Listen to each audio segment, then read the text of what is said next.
आप देख रहे हैं राष्ट्रीय हिंदी न्यूज।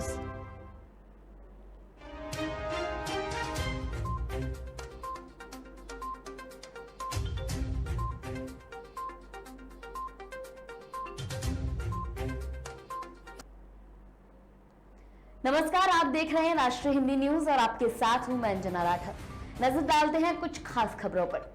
देश में बढ़ती महंगाई, बेरोजगारी और रुपयों में गिरावट को लेकर कांग्रेस ने सरकार पर हमला बोला है।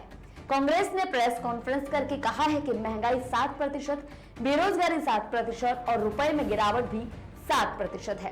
कांग्रेस प्रवक्ता गौरव बल्लभ ने कहा है कि इन मुद्दों पर सरकार को बात करनी चाहिए, लेकिन मोदी सरकार चुप बैठी है। गौरव बल्लभ ने कहा कि हमने 7 के आंकड़े को साथ लिया था, लेकिन देश की जीडीपी बढ़ाने में लिया था। उन्होंने आगे कहा कि सीएमआई आंकड़े के हिसाब से जून महीने में 25 लाख लोगों ने नौकरी खोई है। ऊपर से महंगाई दर ने आग में घी डालने का काम किया है। महंगाई दर 6 महीने से लगातार ज्यादा चल रही है। इसके बावजूद भी बीजेपी इस मामले पर बात करने को राजी नहीं है। उन्होंने कहा कि कल का आंकड़ा आया तो उम्मीद थी कि वित्त मंत्री इस पर कुछ कहेंगे, लेकिन उन्होंने 7 ट्वीट किए, लेकिन वो नासा की तस्वीर की। हिंदुस्तान में आपका कोई इंटरेस्ट क्यों नहीं है? बेरोजगारी, महंगाई की दर को नीचे लाने में आपका क्या इंटरेस्ट नहीं है? गौरव बल्लभ ने आगे कहा कि ग्रामीण क्षेत्रों में इन्फ्लेशन देश के शहरों से ज्यादा है, यानी गांव में महंगाई शहर से ज्यादा है। ग्रामीण बेरोजगारी दर देश की बेरोजगारी से ज्यादा है, शहरों से ज्यादा बेरोजगारी गांव में है। लगातार 33 महीनों से आरबीआई का टारगेट 6% से भी ज्यादा है और आरबीआई का कहना है कि महंगाई और ज्यादा होगी। उन्होंने आगे कहा कि सरकार पर हमला करते हुए उन्होंने बोला कि जीएसटी लगातार गरीब की थाली से रोटी पहले से ही छीन चुकी है और अब सब्जी भी महंगी कर दी है।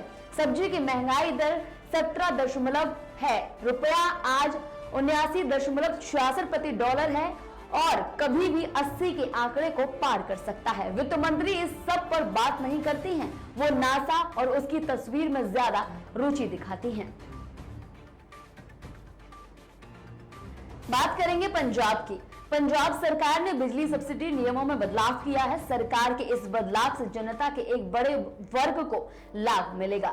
राज्य से सभी घरेलू उपभोक्ता अगर 2 महीने में सिर्फ 600 यूनिट बिजली खर्च करेंगे तो उनका बिजली का बिल 0 होगा। सरकार ने अनुमान लगाया है कि चालू वित्त वर्ष के दौरान पीएसपीसीएल को कुल बिजली सब्सिडी 15,886 करोड़ रुपए देनी होगी। वहीं पहले किसानों को दी जाने वाली मुफ्त बिजली सब्सिडी कुल 70% के बराबर थी। अब बजट प्रावधानों के अनुसार कृषि क्षेत्र और घरेलू उपभोक्ताओं की सब्सिडी 42% से ज्यादा और औद्योगिक क्षेत्र को कुल वार्षिक सब्सिडी का 15% के बराबर है। All India power engineers federation के प्रवक्ता विनोद कुमार ने बताया कि पंजाब देश का एकमात्र राज्य है जहां उद्योग को सब्सिडी दी गई है। चालू वित्त वर्ष के दौरान पंजाब सरकार को विभिन्न श्रेणियों के उपभोक्ताओं को बिजली सब्सिडी के रूप में 24,866 करोड़ रुपए का भुगतान करना होगा। पंजाब विधानसभा चुनाव के दौरान आम आदमी पार्टी ने फ्री बिजली देने का वादा किया था। हालांकि इस घोषणा को लेकर काफी बवाल भी हुआ था, लेकिन आखिरकार भगवंत मान सरकार ने पंजाब के लोगों को मुफ्त बिजली देने का फैसला कर लिया है, जिसके तहत अब पंजाब की जनता को हर बिल पर 600 यूनिट मुफ्त बिजली मिलेगी। बता दें कि दिल्ली की आप सरकार लोगों को 200 यूनिट फ्री बिजली देती है, जबकि राजधानी के लोगों को 400 यूनिट तक आधे दाम की छूट दी जाती है। आम आदमी पार्टी की दिल्ली में कई सालों से सरकार है, जहां फ्री बिजली योजना काफी चर्चा में रहती है। राम सेतु को राष्ट्रीय स्मारक घोषित कर संरक्षण देने की मांग पर जल्द सुनवाई को सुप्रीम कोर्ट सहमत हो गया है। कोर्ट ने याचिकाकर्ता सुब्रमण्यम स्वामी को आश्वासन दिया है कि मामला 26 जुलाई को सुनवाई के लिए लाया जाएगा। कांग्रेस के नेतृत्व वाली यूपीए के शासनकाल में शुरू की गई सेतु समुद्र परियोजना के तहत जहाजों के लिए रास्ता बनाने के लिए राम सेतु को तोड़ा जाना था।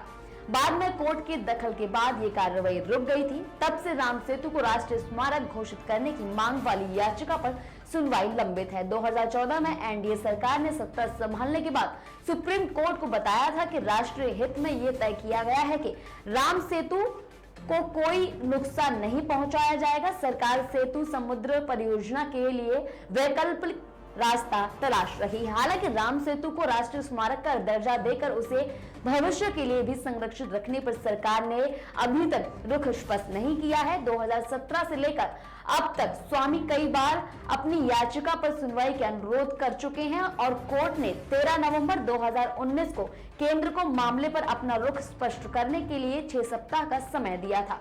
पिछले साल अप्रैल में तत्कालीन चीफ जस्टिस एस.ए. बोबडे ने कहा था कि उनका कार्यकाल पूरा होने वाला है, इसे अगले चीफ जस्टिस एन.वी. रमन्ना के सामने उचित निर्देश के लिए लाया जाए। उत्तर प्रदेश में बुलडोजर की कार्रवाई पर सुप्रीम कोर्ट ने फिलहाल रोक लगाने से इनकार कर दिया है। मामले में अगली सुनवाई 10 अगस्त को होगी। दरअसल जमीयत उलेमा ए हिंद की याचिका पर सुनवाई हुई थी, जिसमें बुलडोजर की कार्रवाई पर रोक लगाने की मांग की गई थी।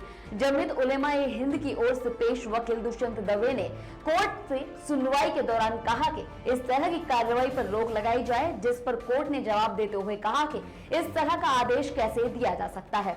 दवे ने कोर्ट से आगे कहा कि अखबार में छपा है कि असम में हत्या के एक आरोपी के पिता का मकान गिरा दिया गया। एमपी में एक लड़का लड़की के साथ भाग गया, जिसके बाद उसका घर दुकान गिरा दी गई। हमें ये व्यवस्था नहीं चाहिए। सॉलिसिटर ने इस पर कहा कि हमें याचिकाओं पर एतराज है। कानूनी तौर पर की जा रही कार्रवाई को सनसनीखेज बनाने की कोशिश की जा रही है।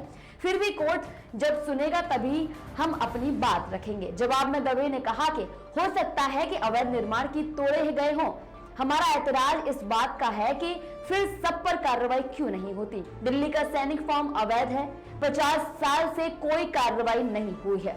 इस सब के बाद कोर्ट ने अगली तारीख देते हुए 10 अगस्त को सुनवाई की बात कही है। उन्होंने कहा है कि 8 अगस्त तक सभी पक्ष लिखित जवाब दाखिल कर दें। बता दें, योगी सरकार ने कानून से लेकर कानपुर से लेकर प्रयागराज तक उत्तर प्रदेश के शहरों में हुई हिंसा के बाद अवैध निर्माण पर कार्रवाई करते हुए बुलडोजर एक्शन लिया था। इन कार्रवाई के खिलाफ जमीयत उलेमा ए हिंद ने सुप्रीम कोर्ट में याचिका दाखिल की थी। सुप्रीम कोर्ट में सरकार पर आरोप लगाते हुए कहा गया है कि यूपी सरकार जानबूझकर मुसलमानों पर एक तरफा कार्रवाई करने में लगी हुई है।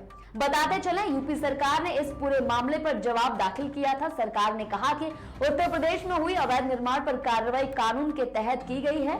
उन्होंने ये भी कहा कि जमीयत उलेमा ए हिंद याचिका दाखिल कर कोर्ट को गुमराह करने की कोशिश कर रही है। सरकार की ओर से कहा गया है कि इस याचिका को खारिज कर दिया जाए। देश में 18 से 59 साल की आयु वर्ग के लोग सरकारी टीकाकरण केंद्रों पर कोविड टीके की एहतियाती या तीसरी खुराक लगवा सकेंगे। 75 दिन के एक विशेष अभियान के तहत ऐसा किया जाएगा, जिसकी शुरुआत 15 जुलाई से हो सकती है। मोदी कैबिनेट ने इसको लेकर आज बड़ा फैसला किया है। आधिकारिक सूत्रों के मुताबिक कोविड एहतियाती खुराकों के प्रति जागरूकता बढ़ाने के उद्देश्य से भारत सरकार की स्वतंत्रता के 25 वर्ष पूरे होने के मौके पर आजादी का अमृत महोत्सव के तहत अभियान चलाया जाएगा। एक ने बताया कि अभी तक 18 से 59 साल की 77 करोड़ पात्र आबादी में से 1% से भी कम को एहतियाती खुराक दी गई है। हालांकि 60 साल से अधिक उम्र के लगभग 16 करोड़ लोगों को और स्वास्थ्य कर्मियों और अग्रिम मोर्चे के कर्मियों में से करीब 26% लोग बूस्टर खुराक ले चुके हैं। अधिकारी ने कहा कि भारत की अधिकांश आबादी ने 9 महीने पहले अपनी दूसरी खुराक लगवा ली थी। आईसीएमआर और अन्य अंतर्राष्ट्रीय अनुसंधानों संस्थानों में किए गए अध्ययनों से पता चला है कि टीके की 2 शुरुआती खुराक लेने के बाद करीब 6 महीने में एंटीबॉडी का स्तर कम होने लगता है और बूस्टर खुराक लेने से प्रतिरोधक क्षमता बढ़ती है। उन्होंने कहा कि इसलिए सरकार 75 दिन के लिए एक विशेष अभियान चलाने की योजना बना रही है, जिसमें 18 साल से 59 साल आयु वर्ग के लोगों को 15 जुलाई से सरकारी टीकाकरण केंद्रों पर एहतियाती खुराक मुफ्त दी जाएगी। केंद्रीय स्वास्थ्य मंत्रालय ने पिछले हफ्ते सभी के लिए कोविड टीके की दूसरी और एहतियाती खुराक के बीच अंतराल को 9 महीने से घटाकर 6 महीने कर दिया था। टीकाकरण पर राष्ट्रीय तकनीकी परामर्श समूह की सिफारिश पर ऐसा किया गया था। बात करेंगे श्रीलंका की। श्रीलंका में संकट जारी है, पूरे देश में इमरजेंसी लगा दी गई है। राष्ट्रपति गोटबाया राजपक्षे देश से भागने के बाद श्रीलंका के प्रधानमंत्री रनिल विक्रमसिंघे को कार्यवाहक राष्ट्रपति नियुक्त किया गया है। विक्रम सिंघे ने कहा है कि अभी जो प्रदर्शन कर रहे हैं ये फासीवादी ताकतें हैं, ये ताकतें सरकार पर कब्जा करने की कोशिश कर रही हैं। उन्होंने कहा है प्रदर्शनकारियों से निपटने के लिए सेना और पुलिस को खुली छूट दे दी गई है। उन्होंने एक आदेश में कहा है कि देश की सुरक्षा एजेंसियों देश में कानून और व्यवस्था की स्थिति फिर बहाल करने के लिए जो संभव हो वो करे। राष्ट्रपति राजपक्षे और प्रधानमंत्री विक्रम सिंघे के इस्तीफे की मांग को लेकर शनिवार को राजधानी में 3 मुख्य इमारतों राष्ट्रपति भवन, राष्ट्रपति सचिवालय और प्रधानमंत्री के आधिकारिक आवास टेम्पल ट्रीजा पर धावा बोलने वाले प्रदर्शनकारी अब भी वहां पर काबिज हैं। 2.2 करोड़ की आबादी वाला देश श्रीलंका एक अभूतपूर्व आर्थिक उथल-पुथल की चपेट में है, जिससे लाखों लोग भोजन, दवा, ईंधन और अन्य आवश्यक चीजों खरीदने के लिए संघर्ष कर रहे हैं। केंद्र सरकार ने देश में रेल संचालन को मजबूती प्रदान करने के लिए आज एक अहम फैसला लिया है। मोदी कैबिनेट ने आज तरंगा आबू अंबाजी को रेल नेटवर्क से जोड़ने को मंजूरी दे दी है। केंद्रीय मंत्री अनुराग ठाकुर ने बताया कि आज केंद्रीय मंत्रिमंडल में कनेक्टिविटी प्रदान करने और गतिशीलता में सुधार के लिए तरंगा हिल अवाजी अबू रोड नई रेल लाइन के प्रस्ताव को मंजूरी दे दी गई है। अनुराग ठाकुर ने बताया कि इस प्रोजेक्ट की लागत 2798.16 करोड़ रुपए होगी, जिससे 2026 से 27 तक उसे पूरा कर लिया जाएगा। बता दें कि सरकार के इस तरंगा हिल अंबाजी आबू रोड को रेल नेटवर्क से जोड़े जाने की मांग काफी समय से की जा रही थी। कैबिनेट की मंजूरी मिलने के बाद अब इस रेल नेटवर्क को जोड़ने का काम शुरू कर दिया जाएगा। बता दें कि इस रेल नेटवर्क के शुरू होने से गुजरात और राजस्थान के सीमांत में रहने वालों को इससे काफी सुविधा मिलेगी। इसके अलावा केंद्रीय मंत्रिमंडल ने गुजरात के बड़ौदा में स्थित रेलवे इंस्टीट्यूट, जहां पर इससे संबंधित ट्रेनिंग प्रदान की जाती है, को विश्वविद्यालय का दर्जा दिए जाने को मंजूरी दी है। इस रेलवे इंस्टीट्यूट को यूनिवर्सिटी का दर्जा देने के साथ ही इसका नाम भी बदला जाएगा। यूनिवर्सिटी का दर्जा मिलने के बाद इसका नाम गतिशक्ति विश्वविद्यालय रखा गया है। फिलहाल के लिए खबरों में इतना ही। देखते रहिए राष्ट्रीय हिंदी न्यूज। जय हिंद।